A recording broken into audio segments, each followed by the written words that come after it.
all that students should normally go to. I've been in one demo, I've been able to examine a piece of the human skeleton, a 3D model of the human skeleton, and take out a vertebra and look at it from all different angles and things. Yeah. It was very strange holding the controllers and trying to do it that way. Okay. So the controllers could be what you it's good. Good. I wanted to get a feel of where you are. So only if anyone tried VR just generally, not just in education. How many people have tried VR? Okay. So this is going to be our agenda. I have a VR demo here for those who have not tried it. Please try it. For those who want to try it, you can as well. So because of that, we're going to kind of have a 15-minute presentation and then have the bulk of that be we're going to condense it and focus. We're going to move pretty quickly Yeah. through the talking part, so we can have a lot of the actual hands-on action part. Exactly. Okay, so let's get started. So Anthropod is an edtech company that focuses on teaching students in VR, and our whole mission is to help students retain information, be more engaged, and improve their classroom performance or their education performance. And some background. So I met Elijah through my association in what's called the Virtual Reality Augmented Reality Association. It's a global community. And the Chicago chapter president sent me an email and just said, hey, you need to meet this guy and connect with him. So we've connected and we've been working together in different capacities. And I was Matt. Yeah, he's a great guy. I've known him for a while, and I told him that I wanted to get more into education, VR, and stuff, and so I'm going to do that. So that's kind of cool. So let's go ahead and move forward. Our start. So this is kind of just background on Akpan, which is the company that we're working on. Chemistry students. Myself, I'm a chemistry student, so I got my background in chem, right? And you're saying, how did you get into VR? So my closest friends are CS majors. The reason why we started Anthropod was because I was struggling in orgo. If anybody knows orgo, anybody know organic chemistry? Everyone struggles in orgo. So orgo is my main problem with it was stereoisomers. So stereoisomers were really difficult for me to remember. Well, imagine, and then apply that to questions. She's like smiling. She's like, I understand. So usually they give you a ball and stick model, which is fine, but it's not functional because by the time you're actually going to finish making it, you realize that you A, know what you're going to make, and B, wasted like the past 5 minutes of school. So I talked to a friend of mine who was working on EK1, which is the development kit one prior to Oculus actually releasing to the public, the consumer public. And we started developing that would allow students to be able to see molecules and work with them in chemistry in VR. So that's kind of where we started. We realized there's a huge opportunity for efficiency and engagement. So that's what led to us. So Nick Segretti, he's the CS major. We're both DePaul alum, and all three of us are DePaul alum. Scientists are. Okay, mission statement: to improve student retention, engagement, and performance. And we do that from a student and teacher-centric focus, and you'll understand that once I get more into this. So the significance of education in virtual reality. Firstly, like I stated, my main problem was the fact that, you have a textbook, but it's really difficult for some students, to be able to just learn in that modality, right? So I personally feel that everyone can learn effectively in their own way. And I think VR allows more of an opportunity for other types of students who learn differently to learn within that medium. I think it's great for the digital divide. So right now, I think we have a lot of students who are in underprivileged neighborhoods who don't really have great access to all of the things that they need when they're in classes, textbooks, notebooks, backpacks, all these different things. For us to be able to kind of bridge that by focusing more just on software and the product itself, which could possibly be provided by schools, and students really only need to bring their focus and their engagement to be able to learn the topics through VR. I think that also allows us to kind of bridge that digital divide. Positive. I think that involvement and engagement, we all know Fortnite, we all know Apex is in the one now, which is Does probably everybody giving you know headaches. Fortnite? Who's heard of Fortnite? Everybody. Okay, everybody. Who's heard of Apex? You're gonna start hearing about Apex too. Apex is the heir apparent to Fortnite apparently. And yeah, which is probably not a good thing for teachers. So yeah, virtual journeys. Well, A, they have a headset, so you know they're not looking at anything else, right? But B, I think it's a really engaging medium for students to be in, and it's more aligned with what they already are used to doing, which is working in the digital world. So that also, and it's just fun. Fun. It's just fun. Those who tried it know that it's really interesting. Yeah, and lower barrier to entry for students. Right, so this is what I was talking about earlier with the digital divide. You can get quizzed, which I'll show you, which is a software that we're actually working on to give teachers the tools to actually use VR as a medium for teaching. Right now, it's just the content itself, but not the tools surrounding the content that allows teachers to monitor student performance and track what they're doing with VR. So, yeah.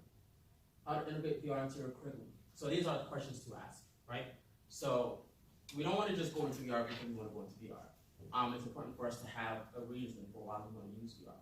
Using VR without going into VR without a goal is not a good idea, because I think students may get distracted. You may not actually have a positive results from that. You might not have good performance as a result of that. And I think it's best to ask, what is the learning outcome for this lesson? What are you specifically trying to teach your student? We all have learning curriculums. You know what you're trying to teach them. From there, ask how best can this lesson be portrayed. So if you're a STEM teacher, you're teaching bio or chem. If you want it to be directly a direct translation of information to the student, then there's specific software for that. If you want it to be more indirectly, where it's more of a artistic understanding of what you're trying to convey through an experience, there are other VR software for that as well. And that's something we do as well. So we work with some CPS schools, some after-school programs, and educators in general. And we ask them these questions, and then we kind of work backwards from what's the student trying to learn, and then how can VR successfully help you get there. Other than that, I think that if we don't do it that way, then we will get lost during the process. So the student perspective, collaboration, group learning, I think that's a huge focus of ours at least, and I think that makes the VR experience even more interesting.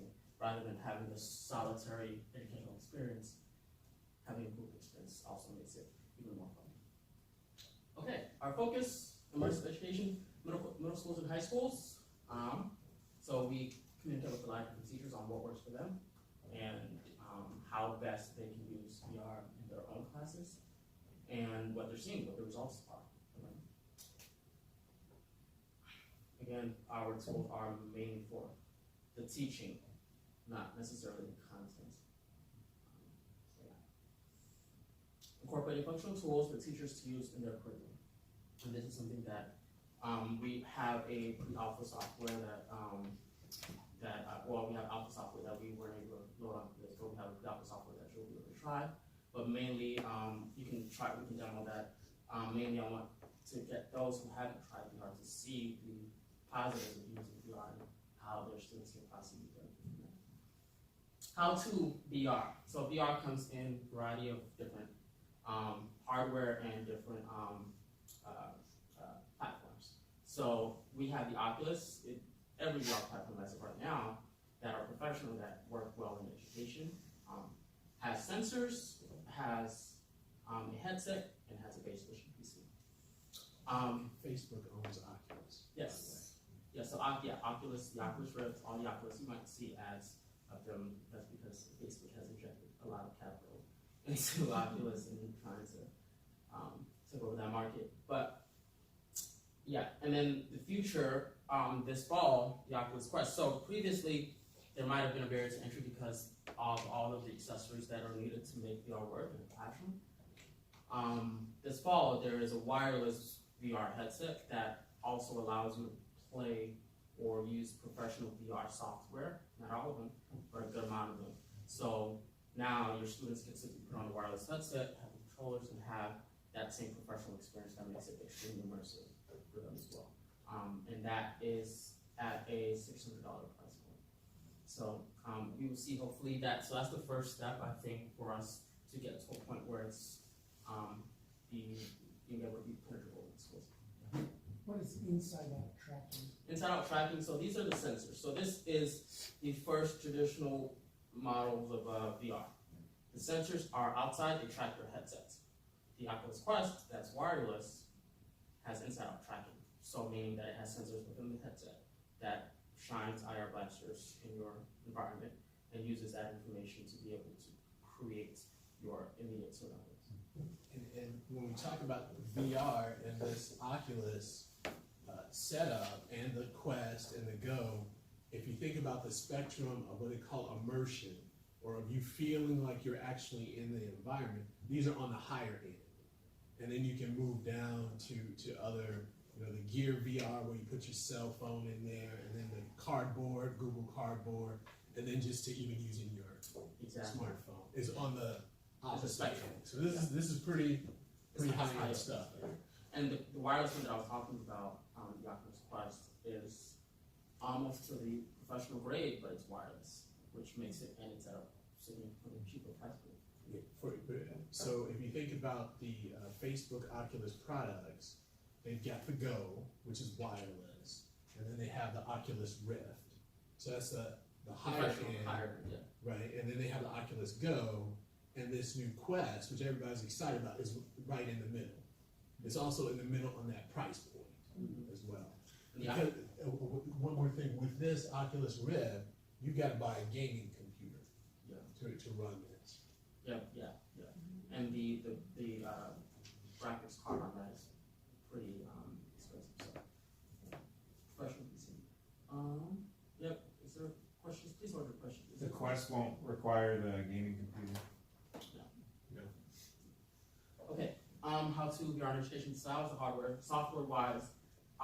So it depends on the focus and what you're teaching. So if you're, let's say, anatomy and physiology, shared care VR, which is what we can also get with is mobile today. Chemistry, nano, and astronomy, types of space. These are some of my favorites, and these are those that I think that are polished, software that I think are polished and good enough to use in an educational setting. And yeah, what we do in COD is performance monitoring and software recommendation for curation. Okay, so the acceleration of professional grade mobile AR and VR hardware. The Oculus Quest, I told you about the Lenovo Mirage as well. It's another great one.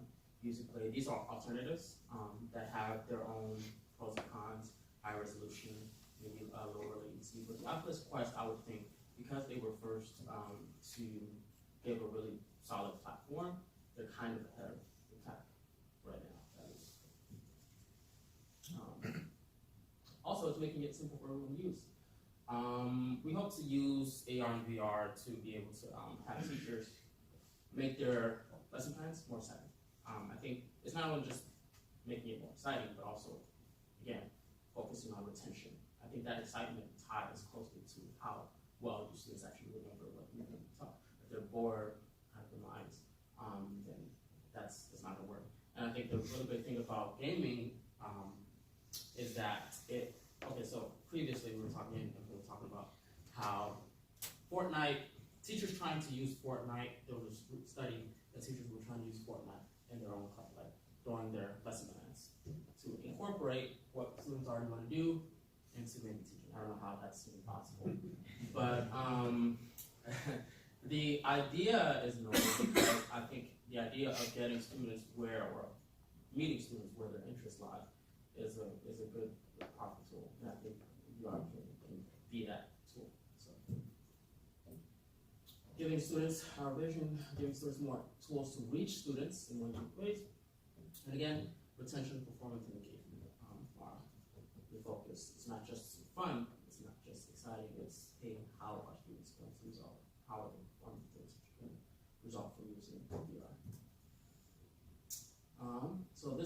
kind of our goal. We hope to increase VR labs. We hope to increase the implementation of VR into schools, the different schools' curriculum, and just increase the use of VR overall across the city of Chicago and the greater Chicago area.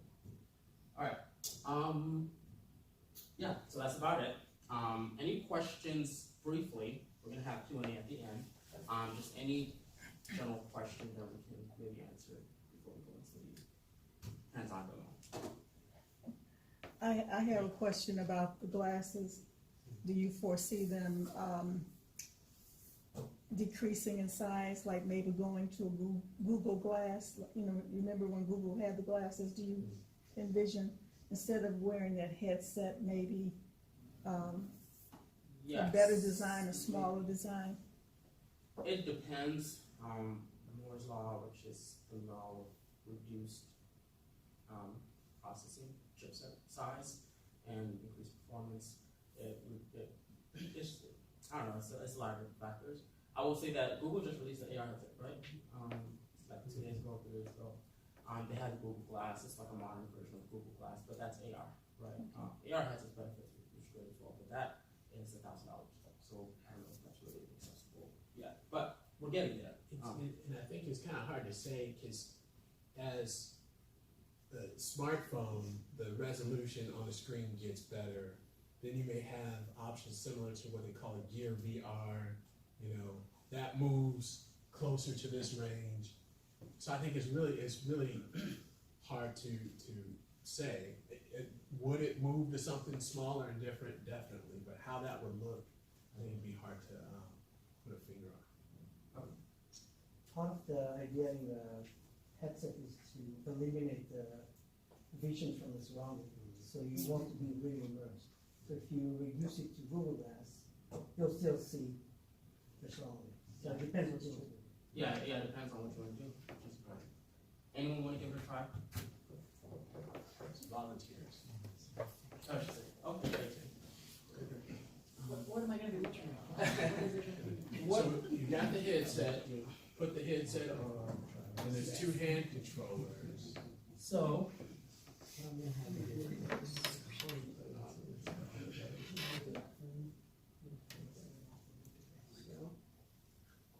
you've never tried it, right? Okay.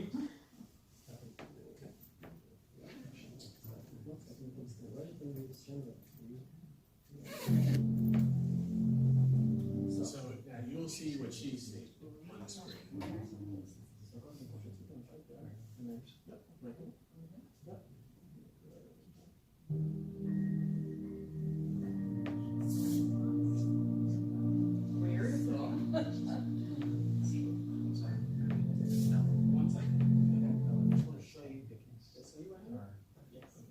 And this is an Oculus Rift.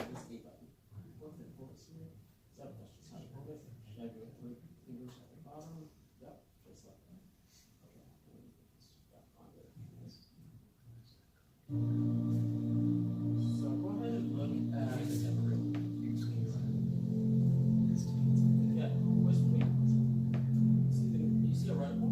Let me circle. Yeah. Point to quiz and select it.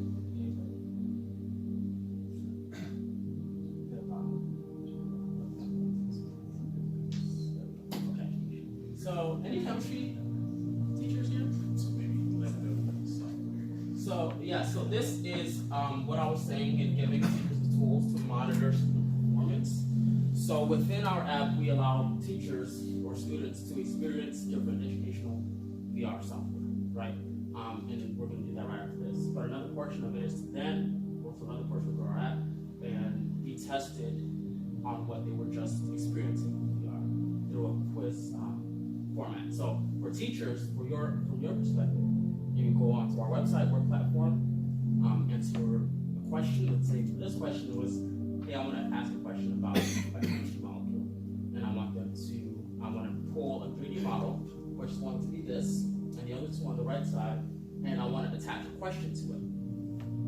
And then I also want to attach 2 answers or two options, right? That's all online through our web platform. And then when students then go in, they can see that question, and you can have 10 questions, 15, however many questions you want. attached to different 3D models. And then when students go on our VR software app, log in, and they take the quiz or they take the learning module. So go ahead and read that for me. What does that say?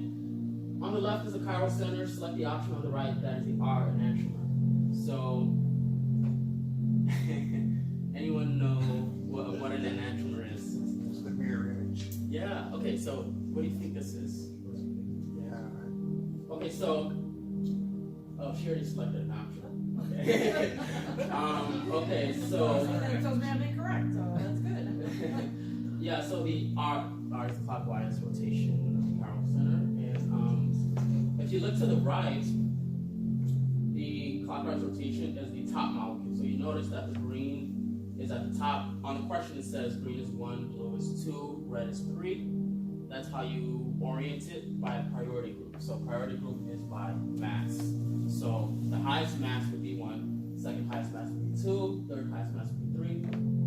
Going using that model, you can say, if you look at the bottom molecule, it's flipped, right? The blue is not 2, blue is 3, so it's going the other way. So 1, 2, 3 going the other way. So that would be the S enantiomer. So that's R and the S enantiomers. So imagine the student in through a textbook trying to figure this out, right? You're trying to figure this out on a 2D image, and you're trying to imagine it in 3D, and you're trying to rotate it in 3D in your head, and you lose track of all the different molecules around it. That's why a lot of students struggle with ortho, and I think that's what makes VR really great for this type of these types of questions. How interactive is that? Can I rotate the We model? will, just not yet. We haven't for y'all. So that's a fixed thing. Yes, this is a fixed 3D molecule. But it's a 3D molecule and it's inserted in there, so you'll be able to interact. And the option on the right. So go ahead, let's try to get someone else.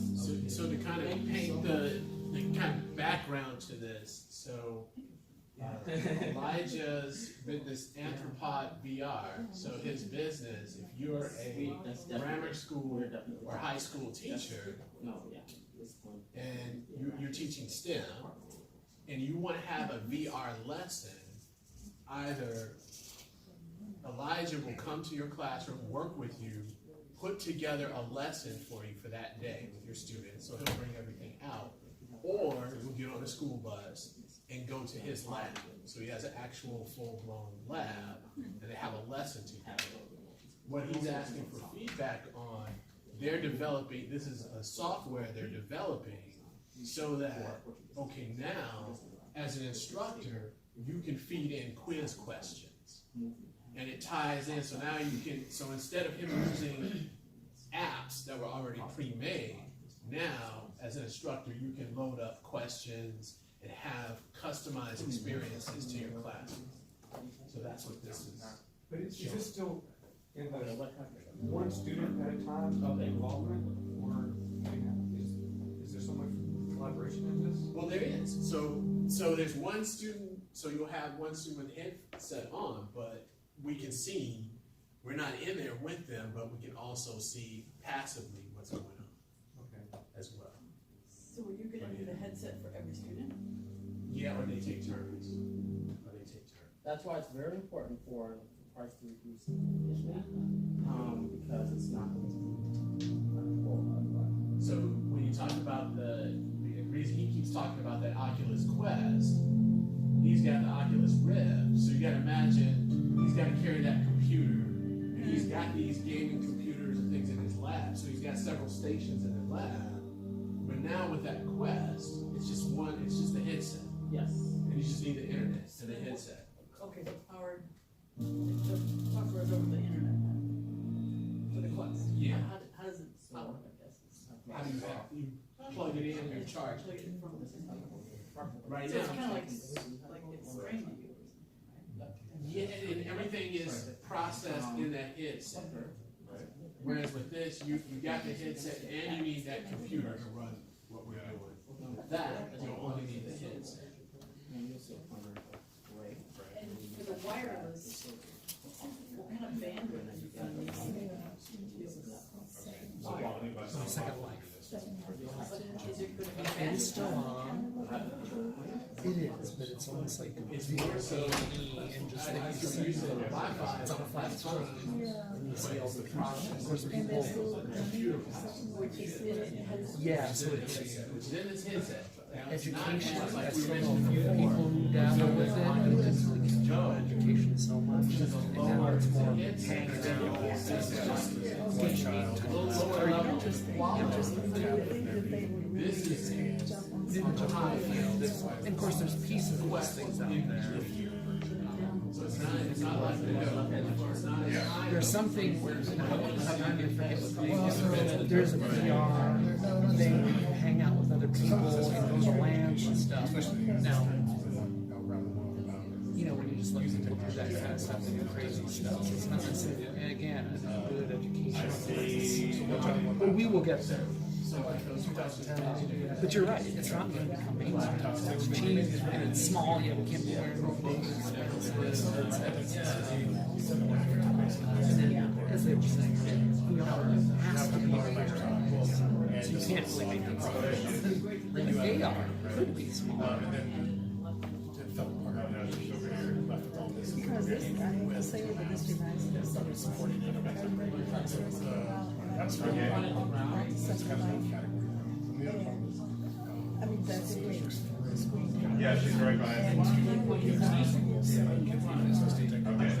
they were trying to do, and then collaborating, you know, for the students to go in and walk around, do this and Yeah, I mean, this is, I think of your steps. We have the second line, okay, we got that, okay. This is potentially closer to what people want. It's still not here yet, but like, hey, let's all meet at the Great Pyramids.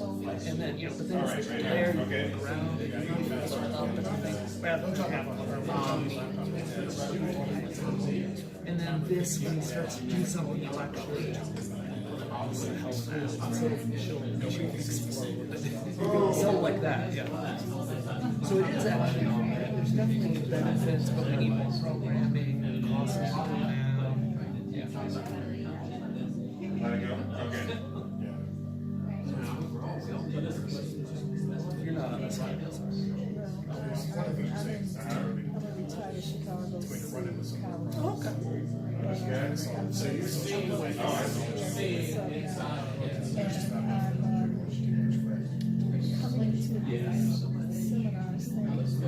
sometimes when I say, one thing I find is if you don't keep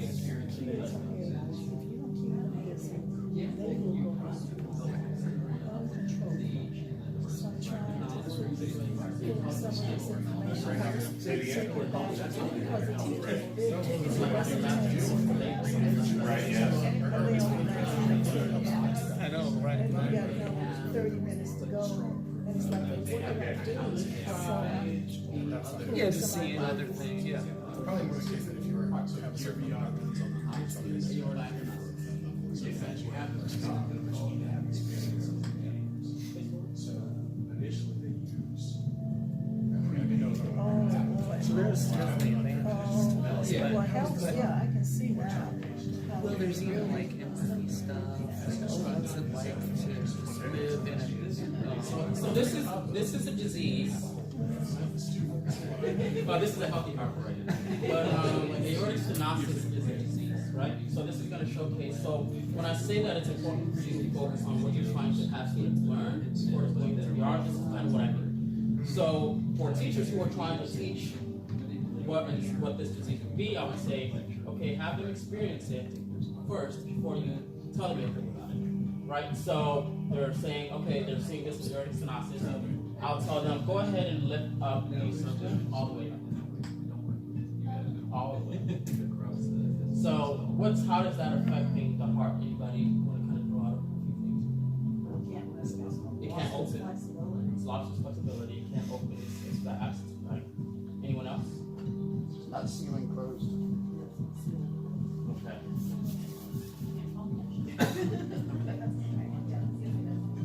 If you click to the left, you see the left valve. If you point towards the valve itself, and you just Yeah. and then click it, and then go ahead and raise it again.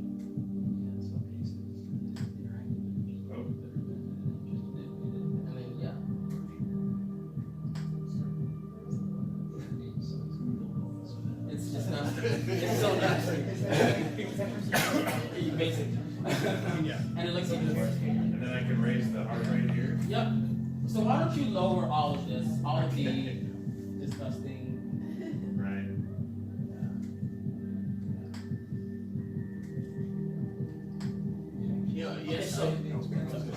Yesterday I had a great question about, how do you use this? How is this important for the classroom? And then I was thinking about watching this. What's the difference between a novice and an expert? Experience, right? So right now you're creating an experience that you're inside the heart, and you're seeing how these things are actually working and functioning. You're creating that experience. Yeah. Which is, so when they talk about VR and retention, a lot of that ties into you're creating experiences and memories. Okay, so maybe let's try to figure out the symptoms, right? So what do you think the symptoms of what this does would have on the human body? So someone said like, what are the symptoms that you think? Inefficient blood flow. Inefficient blood flow, okay. Difficulty breathing. Okay. Anyone else? So yeah. Moving and exercising. Okay. No, these are great. These are all answers. And fatigue. You said fatigue. So actually, I'm gonna go with the overview. Aortic stenosis, narrowing of the valve in the large blood vessel branching off the heart, the aorta. This keeps the valve from opening fully, reducing blood flow to the body, making the heart work harder. Symptoms are causing chest pain, the heart may weaken, shortness of breath, and fatigue. Numbness in the extremities. Take it out there. So we were all able to understand what this disease is without even knowing what the definition is, by seeing it happen, right? And that's kind of what I mean when I say that there is information that is learned outside of just definitions, from experience, kind of lately. And that's our focus. We want there to be learning experiences that specifically teach you something, and you're not just using VR just to use VR. That the VR, the effectiveness of VR is seen and it's used and it's made sure that it's so let's do one more. Okay, let's try the heart. Click the health symbol one more time. Yeah. And then let's go to the brain. Let's go to your brain. Scroll up. Brain. Yeah. Let's do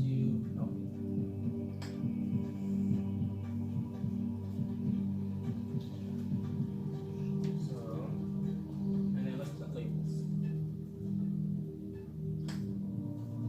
So it also allows you to see literally every part of the human brain. Now, if you move that circle to the top left, and then look at the brain, you'll see how it changes. And you move it to the right,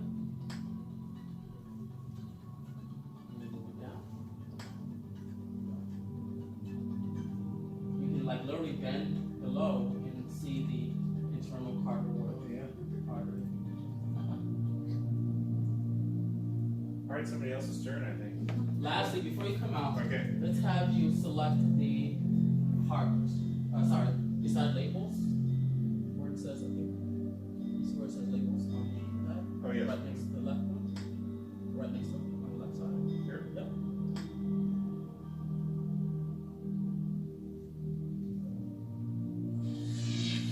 So, anybody know what's happening here? They're on. This is dots, actual dots happening with the brain. So this is what's yeah, in everybody's brain. All of our brains are. So yeah, so that's what I did. All right.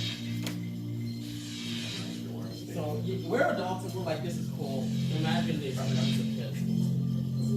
It's the most joyous thing for me because I legitimately love science. So the fact that students are excited about that as well is for teachers, it's life changing, I think. and that's why I'm such a huge proponent. Last person?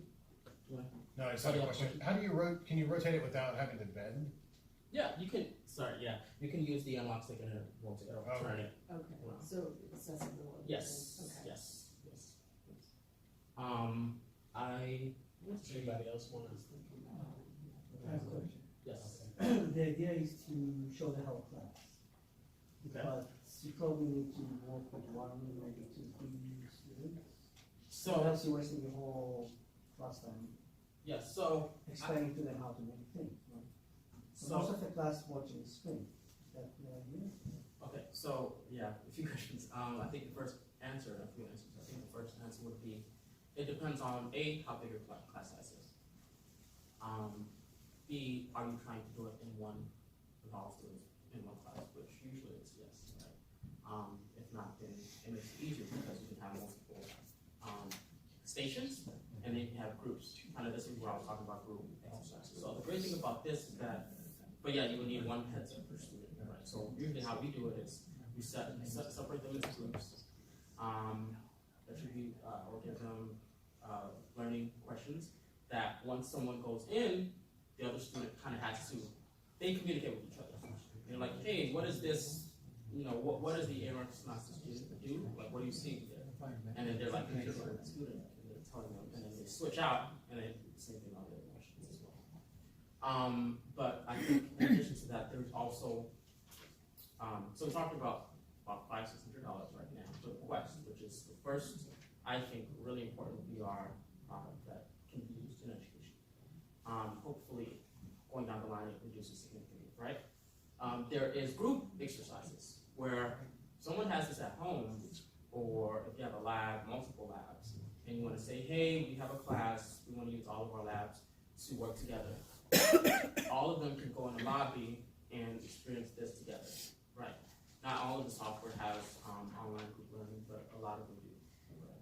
So that's also something where you don't really need to, and if you wanted to, so you as a teacher, so Nano for instance, you can have a presenter mode. So you as the presenter can be there, and the students can all join your lobby presentation, whatever, and see all of the molecules, so it's a chemistry app, see the molecules that you're making, hear what you're saying through the headset, and have a classroom review, but also have the added benefit of all this digital information that's exciting and interesting. Just to piggyback on that, I think, as far as the practical and tactical at this level, you won't see where everyone you wouldn't see where everyone would have a headset.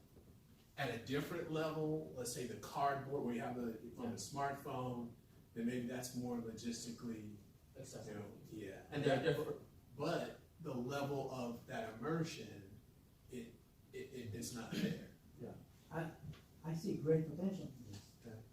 The fear that I had was the setup time for each student to really use the others, or is it really quick to tell them how to do it? Oh, And then the one who watched the screen kind of losing the 3D experience here. I see what you're And saying. if you don't have the opportunity to give everyone to try, you miss something. So as you advance with this, and Yes, so for how we usually do it, set time, set amount of students, we make sure that every student has a chance to try it out. And we do that by breaking them into groups, and then for each worksheet or set of questions that a teacher provides to us, we make sure that each student knows that once you go in, you're responsible for the other person, the other student, and then vice versa, right? So that communication kind of has to be there for everyone's benefit, right? And then kind of also going into what you were saying about VR, there's different types of it. So Oculus Go has some great software, it's not as immersive. The Google Cardboard, AR, those are different industries. Well, Cardboard is VR, the AR, the headset, I don't know what it's called now, the Google Glass, that's AR. But yeah, I think that for us, our focus is, so the content is there. What's missing is the tools that teachers can use to integrate this into classes. So for instance, hey, you just learned this in VR, you came to a VR lab. Now, or hey, we just learned this in a class, I want you to go to a VR lab and take a quiz on it. So me, if I was doing an organic chemistry quiz, it would be much easier for me to see what I'm being taught with that question that you saw and answer effectively than if I were to just look at it and do a textbook. So that's what I mean when I say some subjects and some things that you're trying to teach works amazing in VR. Not everything is for VR. And that's kind of where I come in when I talk to teachers. If you have any questions, please email me or I'll be more than glad to come to your schools. Well, just before that, I just wanted to add, when I came to the lab, the other thing to think about, which ties into what Colin was saying in his keynote, he mentioned about the digital divide. You gotta think, a lot of these students would have never had the opportunity to even see or interact with this type of technology. So they're getting that exposure beyond the lesson and the immersion. They're getting to see something like this and to interact with it and use it. So I think that's really remarkable as well. Do you see some applications where this could be cost effective? Like, for instance, like biology dissection? Yes. I read in high school we had frogs because we couldn't afford, fetal pigs and stuff. I'm so glad you brought this up. So usually teachers see the price tag and they think, oh, this is just out of our budget. Well, if we're doing dissections, this is much more cost effective than you doing that. So it just depends. Also, if you're trying to go somewhere, maybe a museum, there are multiple VR tours as well. So there are different avenues.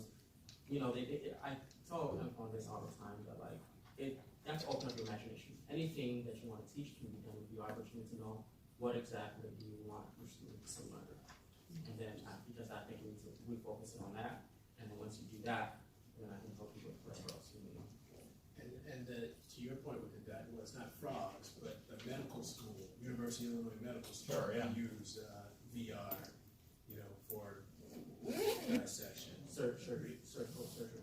Yeah, because you can't buy human bodies, but there's about $1,000 cost around a cadaver, so that helps to save on that. And ones with specific diseases or things like that you may not be able to readily find.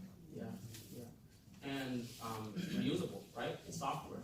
It's not you're buying multiple different cats or whatever else. You're using what you buy one time. I know there's been some research on how long you should be in a VR headset. Do you have recommendations on? Yeah, so I don't like students to be in there longer than like 45 minutes. Just because if you're gonna do that, definitely take a break. Wait, what'd you say? Come back. They're lost. It's gonna come to a time where they're gonna be spending their time in VR. But there's also kind of talking about your previous question. There's also laboratories in VR. NACSA is really great at that. Has you do experiments, laboratory like chemistry experiments in VR. So that when you go to university, you can say, oh, I know this is, I don't know how to class. I know how to do these types of computations. I know titrations. So there's a lot of different possibilities here. So if you think you want to do something and you're kind of struggling to figure out if VR can work for it, definitely give me a call or email. My card is back there, and I also have brochures back there if you wanted to kind of see. I just want to say that, I've got the Oculus Go, and I put that thing on one day, and I was in there for a good, I want to say 3 hours. But here's the thing, you can go in, I've got my Netflix connected to that, so you can go in there, watch Netflix, you go on Facebook, there's a room you can go into, listen to music, and there's an app where you can go, and then people, it's a chat room, but people from all over the world are in there. You want to go in there, you can talk to different people. So it's so much stuff. If you want to watch sports games, go to concerts, so you kind of get sucked into it, You were talking about the presentation mode. In that, while the teacher is presenting, do the students get to see maybe on their screen? So what I was talking about is an online group. So online lobby, it's called in like traditional VR, you come in a group, you connect online, and each person is there, and they can all see what the presenter is doing. So it's like this room, like you're coming in a room, but it's like an online group. So it's like an online class? It's like an online class. Exactly. So the teacher could give a lecture on stereoisomers, in VR. and the students would be able to see that. Yep, wherever they are. It doesn't even have to be in that same classroom. It could be on another campus. As long as they're logging in and connecting to the internet through their VR. Like battle, what do you call it, battle royale, or it's battle royale, not to quote Fortnite, but Battle Royale, yeah. battle royale. Yeah, you have questions? I have a comment. I was just thinking, has anyone seen Ready Player One? Yeah. I mean, I haven't seen the movie, and I've heard it's not, quite as good as the book, but I'm envisioning, like, a lot of the things that, the author of that book envisioned, I'm seeing, could come to light with the things you described. Especially like this, the virtual lobby, I mean, the central character goes to school in VR. Yeah. And I want to kind of highlight the fact that we need it to remain teacher focused because I don't trust corporate monopolies to effectively teach students, right? But I also believe that teachers who are trained in teaching have a really important role to play here, and I think that human interaction will always be something that needs to stay. And yeah, lastly, again, if you haven't signed in, please do so. If you think, I have one question. How best do you think you can use VR? What is missing between you actually incorporating this into your classes? The ability to create our own environments. Okay. Ability to create environments. That's good. Anything else? Oh, okay. Okay. Would you be willing to kind of sign up for our pilot teacher partnership? So we're trying to work with teachers to build out platforms for them in VR because we believe that not everybody's doing that. People are either just focusing on content or doing a bunch of other stuff trying to connect to students directly without realizing that teachers need to be included in this process and they are supposed to be able to use VR effectively when teaching. So we're launching a pilot program for teachers specifically. If you are interested, please sign in so that I can connect with you when that time comes. Okay? Anyone think they might be interested in that? Great. Okay. How flexible is it for a teacher to create a lesson? Or do I need to You see, show you it's- it depends. So with Nano, you can create any molecule, right? So you can create from a methane, carbon, and 3 hydrogens to DNA. Right? So if you wanted to have a chemistry class and you're focusing on reactions or you're focusing on molecules, you can work within that act because it's a very powerful act, that I would say. They can allow you to create that. Others, like the anatomy and physiology, you kind of have to be unique and creative in how you use the tools that they give you to be able to get across the lesson. That's why I usually start with, what are you trying to teach week by week or month by month or semester by semester, and how can I give you the tools to do that? Because we're not at the point where teachers can create lesson plans from scratch. Because there's a platform that allows you to do that just yet, but you can create lesson plans with VR integrated. So that's why I start with what are your learning outcomes, and then I can integrate that into your curriculum. Okay, thank you for coming. I heard yesterday and today people were concerned about the cyber sickness and how long it will be VR. Computer science improved so much, so we have less problems with it. I did about 20 years of research with VR.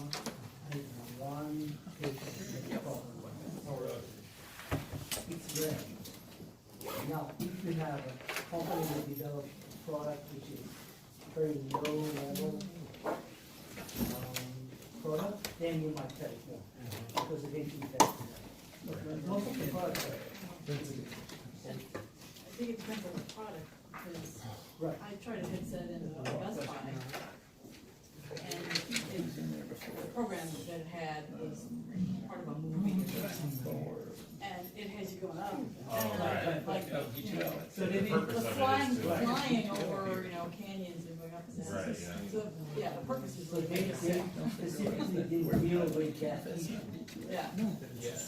so, this is where you're kind of Quite a few controlling. details, yeah. Right. Yeah, I know. And just remember, as common is what, like, so there was a Jurassic Park experience where you follow, was it a raptor around a near thing?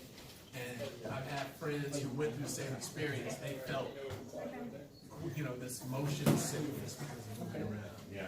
Have you used it in a space where you're actually moving your body? You've been presenting it. Yes, I don't have any problem. I played shooting games. Yeah. It was Do cool. you I have never would have kind of a attended room because that I is empty don't know what I would do that that you move around in?